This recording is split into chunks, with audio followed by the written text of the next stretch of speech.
B90X day 69, or day 2 of the New Testament.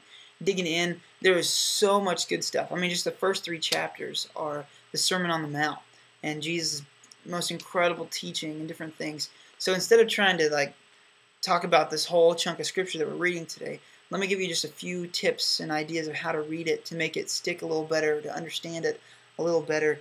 At the beginning here, first few chapters, Jesus is teaching, and he's basically challenging some of the social norms of some of the rules they've put up that aren't godly. Over and over and over, you're going to hear this phrase, you've heard it said this, but I tell you this. Things like, you've heard it said, hate your enemies, but I tell you, no. It's easy to love people that love you and hate people that hate you. Now I say, love your enemies, do good to those who persecute you. And all these different things like that Jesus is challenging, trying to teach us what it looks like to live like Christ, to be a Christian. And he's just going on, and just take your time and think about all these different things and how they apply today.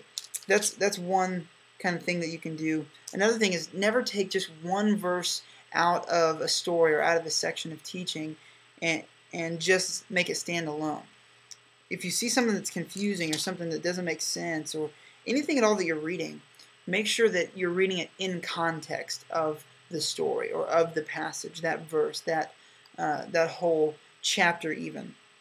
Because when you read it in context, it's going to make more sense.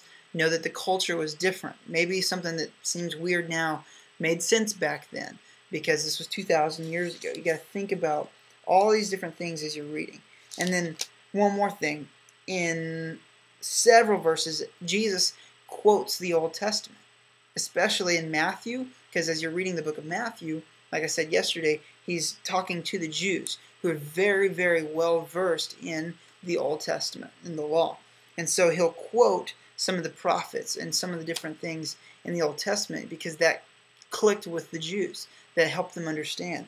And so it's kind of cool, like in chapter 15, verses 8 and 9, you see that it's a quote. He's talking to the Pharisees. He's mad at them because they've put up these rules and doing these things that's actually not helping people see God.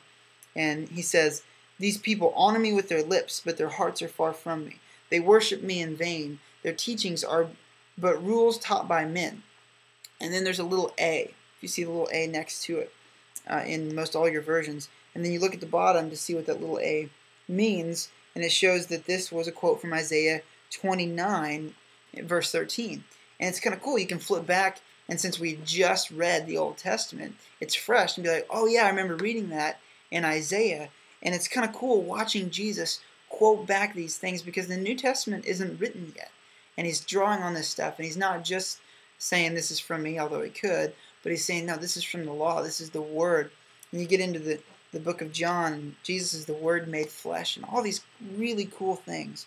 But as you're reading through it, just remember context, remember the culture, all these different things. Look at the footnotes. Maybe you have a study Bible and read some of the little study notes and what this word originally meant or how it could be translated differently. It'll help you understand and click a little bit better as you're integrating the Old Testament into the New Testament, doing this B90X. So those are some tips. Read slow, soak it all in. It's amazing stuff. Happy New Testament reading.